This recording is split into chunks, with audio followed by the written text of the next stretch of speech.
So for this camp, in any given day, Ryan wakes up and he runs like Forrest Gump. And he doesn't have to, but he does. How you feel?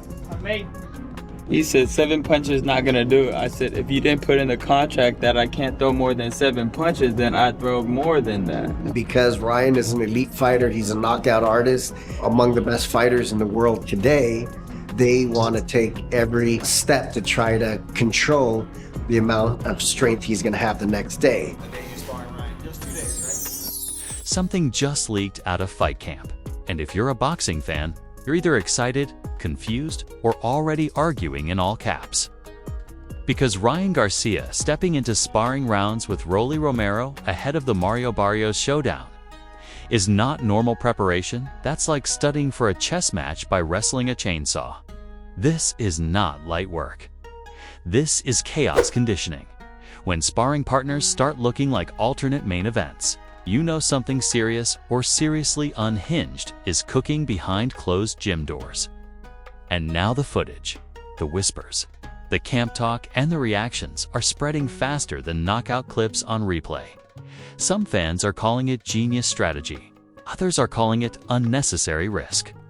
A third group is yelling, "This is either brilliant or completely insane," which in boxing usually means it's both. Because Rolly doesn't spar like a gentleman. He spars like a bar fight with gloves. And Ryan doesn't prepare quietly. He prepares like a headline waiting to happen. This isn't just training camp. This is pre-fight theater with consequences. And what this sparring choice says about Garcia's mindset going into Barrios might be louder than any press conference. The moment word got out that Ryan Garcia brought Rolly Romero into camp ahead of the Mario Barrios Showdown, the boxing internet didn't just react, it flipped tables, replayed clips, and started arguing like it was a live decision robbery. Because this is not your standard get some rounds in sparring rumor. This is like preparing for a thunderstorm. By training inside a hurricane simulator, fight camps are usually secretive, controlled, and quieter than a library with a head coach. You don't advertise who's giving you work. You don't spotlight your sparring looks. You don't casually let it slip that your prep partner hits like a malfunctioning vending machine that only dispenses violence. But now the talk is out. There Garcia and Rolly sharing rounds. And fans are treating it like forbidden footage from a vault. And let's be honest, stylistically, this is not a polite matchup. Rolly doesn't move like a textbook. He moves like a plot twist.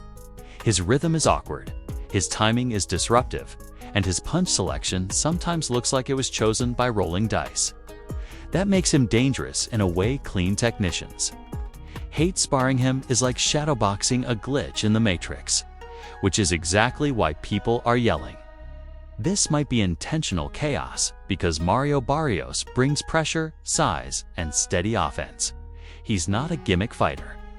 He's not a meme puncher. He's a forward-moving problem with gloves. So if Garcia's camp is dialing up uncomfortable, unpredictable sparring, the message might be simple. Make the fight feel slower by making camp feel crazier. Still, critics immediately jumped in swinging. Too risky, wrong style. Unnecessary wars in camp. Why take damage before the payday? Boxing fans love nothing more than coaching world-class fighters from a couch with snacks. According to the comment sections, half the internet would have trained Ali better. The other half would have fixed Tyson's defense between tweets.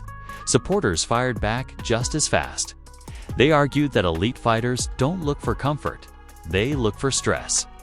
You don't sharpen steel with pillows. You use friction, heat, and repeated impact. If Garcia wants Barrios to feel manageable, then sparring someone explosive and unorthodox makes twisted kind of sense. Then came the so-called camp whispers. You know the type. Not official statements, not verified reports, but gym talk that spreads through boxing circles like wildfire through dry grass. Stories about hard rounds, Stories about intensity. Stories about moments where things supposedly got a little too real, none confirmed, all repeated. Because fight rumors travel faster than punch stats, and the moment even a hint of hard sparring leaks, the mythology machine turns on. Suddenly, people aren't discussing training there. Narrating battle scenes, every round becomes a war story. Every exchange becomes legend. According to dramatic retellings, every sparring session sounds like Hagler-Hearns with worse lighting and no judges. Social media highlight culture made it louder. Old Rolly clips started recirculating. Wild hooks, explosive lunges, knockdowns, chaos bursts, all reposted with captions like "This is who Garcia chose to spar." The edit packages were working overtime. When you add suspense music to anything, even grocery shopping looks dangerous. And let's talk psychology, because this is where it gets spicy. Garcia choosing a high-variant sparring partner signals mindset. It says he's not trying to glide into this fight on cruise control. It says he wants discomfort, unpredictability, and adrenaline in the rehearsal room. Some fighters want smooth prep. Others want storm prep. This looks like storm prep. But storm prep comes with storm risk. Fans started debating the hidden danger of gym wars. The boxing taboo everyone knows, but nobody likes to admit. Too many hard rounds in camp can take snap off your speed, edge off your reflexes, and freshness off your timing. There's an old fight saying, "Leave your best performance for the ring, not the gym." The internet repeated that line like scripture. Others countered with a different philosophy: controlled chaos builds ring calm. If you've already seen madness in sparring, nothing feels shocking on fight night. That argument hit hard with hardcore fans who believe comfort is the real enemy of champions. Then the meme crowd arrived right on schedule. Edits comparing the sparring choice to preparing for a driving test by racing Formula One. Graphics labeling it Violence Internship Program. Fake movie posters titled Camp Wars, Gloves of Fury. Boxing Twitter turns everything into comedy and conspiracy within the same hour. Analysts, real and self-appointed, started breaking down stylistic overlap. Rolly's awkward bursts simulate pressure moments. His timing disruptions mimic chaos exchanges. His power threats forced offensive discipline. Some breakdowns sounded smart. Others sounded like horoscope readings for punchers. Meanwhile, interview snippets and past quotes from Garcia resurfaced clips where he talked about wanting tougher camps, harder rounds, and sharper preparation. Fans stitched those quotes to the sparring rumor-like puzzle pieces and declared the picture complete. But camps don't confirm sparring stories easily. They treat sparring details like trade secrets and family recipes. Silence doesn't mean it didn't happen. Silence also doesn't mean it did. Silence in boxing camp just means mind your business, which of course guarantees nobody minds their business. The debate kept escalating, not about whether it happened, but what it means. That's when you know a story has grown legs. When interpretation becomes louder than information. Some say it proves Garcia is deadly serious. Some say it proves he's reckless. Some say it proves nothing except that fight week can't come fast enough, and buried under all the noise is the real tension point. If this sparring choice reflects Garcia's tactical direction, then the Barrios fight might not look like what people expect: body, continuous flow, 1200 words, voiceover. Ready Part 2, ESCAOM, the moment the sparring story picked up traction. The reaction phase didn't just arrive, it kicked the door open and rearranged the furniture. Because boxing fans don't treat training decisions like footnotes. They treat them like conspiracy files. And now that Garcia and Rolly camp rounds were the topic, everybody suddenly became a certified fight strategist with a PhD in gym psychology and a minor in overreaction. Timelines split into factions faster, then a disputed split decision. One side shouted, This is elite preparation. Discomfort creates dominance. The other side shouted, "This is unnecessary danger. Save the war for the purse." Both sides typed like they were billing hourly. Boxing creators started rolling out breakdown videos with titles that sounded like emergency alerts. This changes everything. Camp strategy, shocker. High risk, prep move. Thumbnails had arrows, circles, and facial expressions that looked like someone just saw a ghost throw a left hook. When arrows show up in thumbnails, you know calm left the building. Clip packages of Rolly Romero went into heavy rotation, his wild entries, his explosive counters, his offbeat rhythm that looks like it's buffering and attacking at the same time. Editors slowed it down, zoomed it in, added thunder sound effects like he was a weather event instead of a fighter. The message was clear. This is not light sparring company, this is controlled danger with gloves on. Then the style. Debates went nuclear. Rolly is nothing like Barrios' wrong prep. No. Rolly brings chaos. Chaos builds composure. Bad style match, perfect stress test. Same sparring partner, opposite conclusions. Boxing debates don't end. They go to overtime. Some former fighters and trainers, at least the ones with microphones nearby, weighed in with a classic split wisdom. One camp says sharp, tricky sparring makes your reactions faster and your eyes calmer. Another camp says too much volatility in the gym messes with timing and habits. Translation: even the experts argue, just with better posture. The meme division showed up again, fully caffeinated. Graphics labeled Garcia, camp difficulty, nightmare mode. Fake video game covers titled Fight Camp Simulator, no easy rounds edition. One viral joke said Garcia isn't training, he's stress testing his soul. Humor doesn't reduce tension, it packages it for sharing. Then came the psychology threads. Long posts analyzing mindset like this was a chess documentary with punching.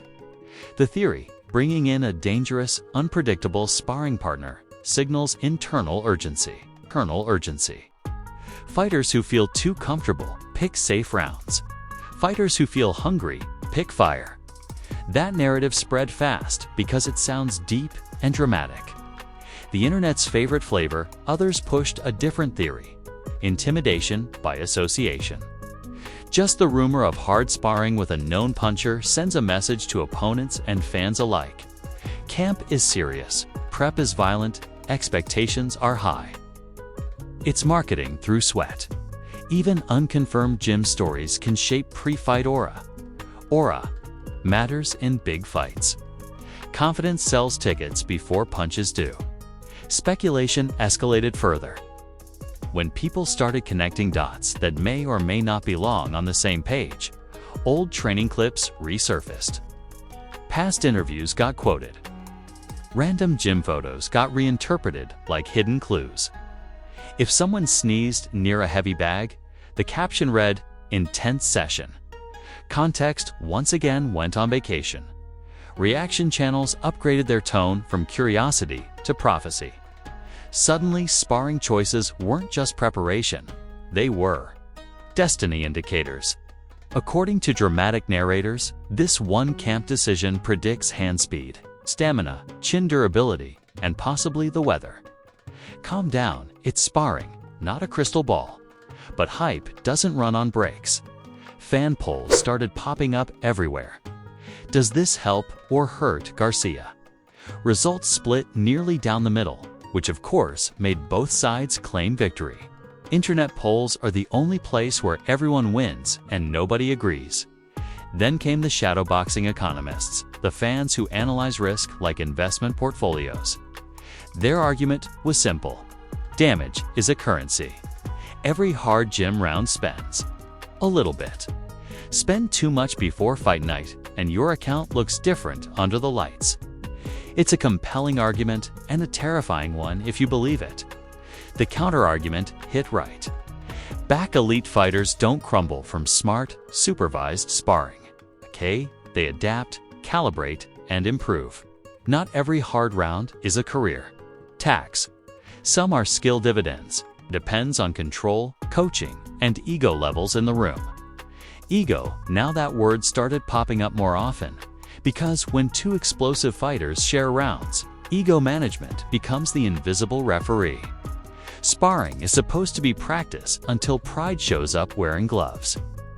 Fans started debating whether sessions like that stay technical or drift into unofficial grudge matches. Nobody knows, but everybody has an opinion. Meanwhile, Mario Barrios' name started getting pulled deeper into the conversation, not by anything he said, but by what this prep supposedly implies about him. That's how fight hype works. One man spars, another man gets analyzed. Opponents become psychological mirrors in pre-fight narratives. Some fans argued this proves Garcia expects a rough, physical fight and is building tolerance. Others argued it proves he's overcorrecting and overcooking. Same evidence, opposite forecast. Boxing prediction is astrology with mouthguards. The algorithm loved every second of it. Engagement climbed, searches spiked, debate clips multiplied. Reaction. Videos reacted to reaction videos, reacting to breakdown clips of sparring rumors. We entered the echo chamber carnival, mirrors reflecting mirrors, throwing punches. And right when the noise felt maxed out, one phrase started trending across comment sections. This fight just got more interesting. That's the real effect. Not confirmation, not proof. Interest, spark, narrative heat. Sparring rumors don't decide fights, but they absolutely sell them, because now fans aren't just watching for skill, they're watching for payoff. And if this camp choice really reflects Garcia's tactical direction, then what shows up? On fight night might surprise people expecting a safe performance.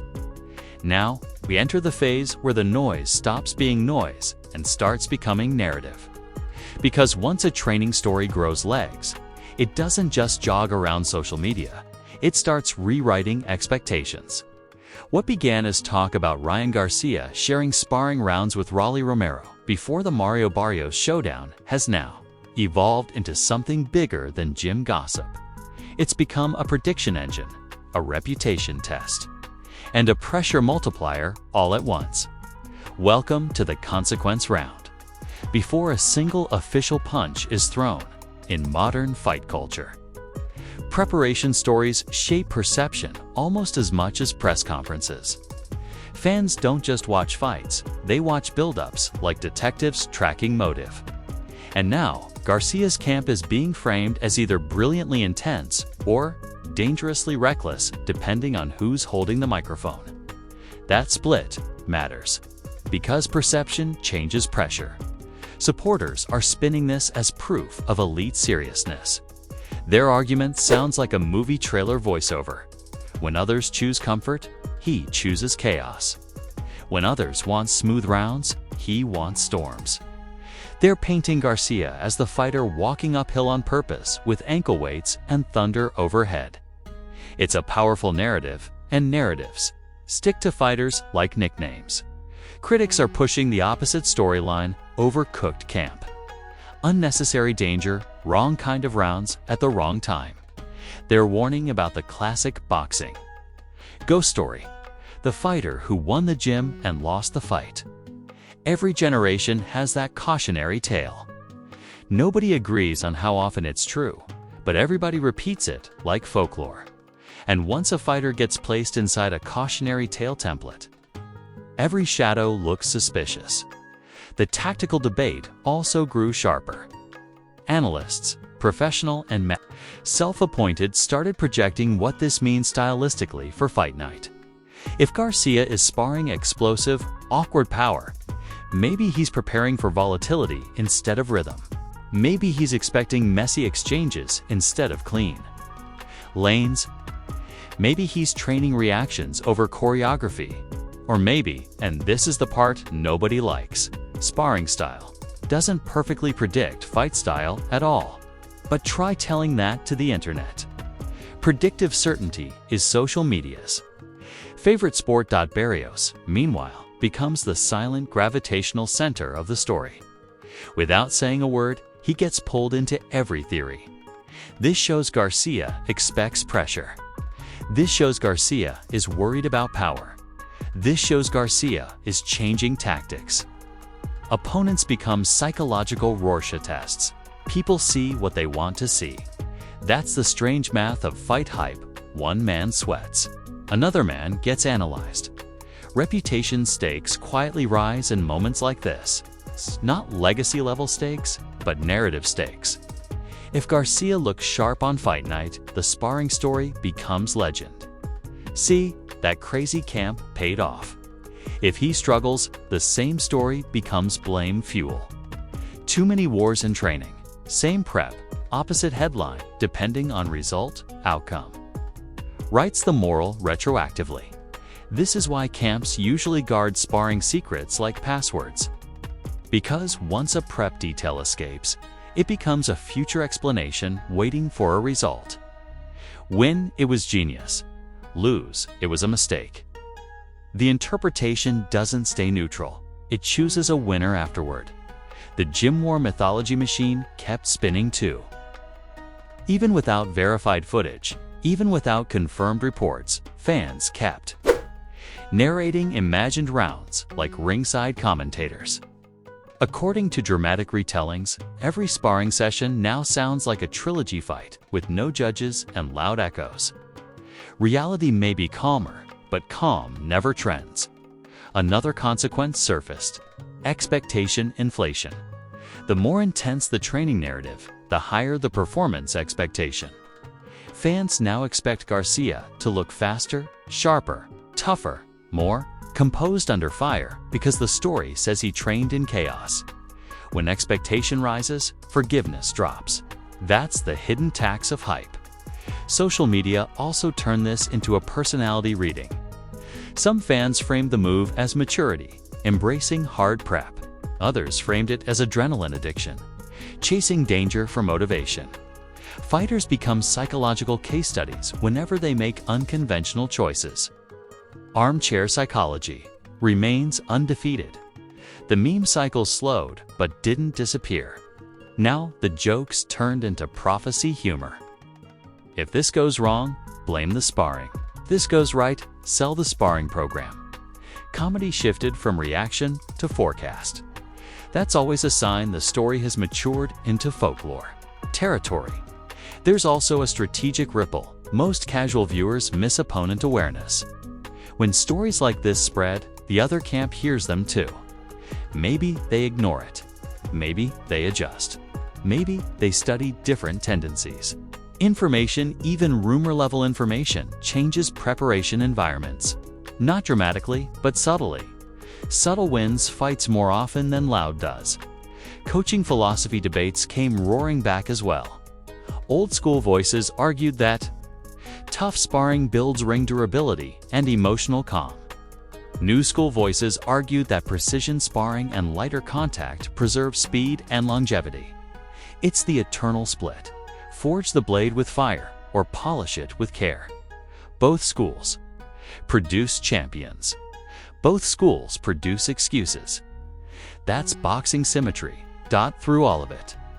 One truth sits quietly in the corner. Shadowboxing sparring stories.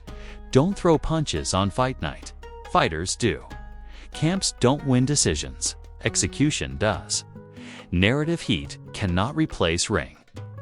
IQ, timing, discipline, and composure under lights. But narrative heat absolutely changes how we watch. Now when the bell rings, viewers won't just see Garcia throwing combinations. They'll see the camp story behind the combinations. Every exchange will feel like confirmation or contradiction of the buildup. That's the psychological power of prep drama. It rewrites how punches are interpreted. And if the fight turns explosive early, the sparring rumor becomes prophecy fuel. If the fight turns tactical and controlled, it becomes proof of adaptation. Either way, the story survives. Because boxing doesn't just sell fights anymore, it sells. ARC's training choice gives public reaction, gives expectation, gives performance, gives retroactive meaning. That's the full narrative circuit. And right now, we're sitting right before the performance switch flips. If you made it through this full Can't Chaos breakdown without shadowboxing your screen or arguing with 3 strangers in the comments, congratulations, you're officially certified. In Fight Hype Forensics, we just turned one sparring rumor into a full tactical thriller, a psychological profile, and a prediction war, and somehow boxing fans still want more smoke. Respect. Now, it's your turn, and don't come in here with a split decision. Answer: I want a scorecard. Does sparring with a chaos puncher like Rolly Romero make Ryan Garcia sharper for Mario Barrios, or does it burn fuel before the real fire starts? Is this elite-level discomfort training or highlight reel risk management gone wild? Drop your verdict in the comments and defend it like you're ringside with a microphone and zero fear. If you want more all-access fight drama, strategy breakdowns, and behind-the-headlines boxing stories that hit harder than a left hook you didn't see coming, smash that like button like it talked trash at the win. Subscribe like the next fight leak is oxygen. Turn on notifications like you're waiting on scorecards in a close title bout. Because here, we don't just cover fights, we dissect the build-up, the mind games, the camp choices, and the narrative traps. New boxing drama drops fast. Training stories turn into fight night myths. Today's rumor becomes tomorrow's ringside. Quote, stay sharp, stay loud, and keep your guard up, because the next punchline and the next punch are always one upload away. The Punch Press, where Fight Hype gets put under the microscope.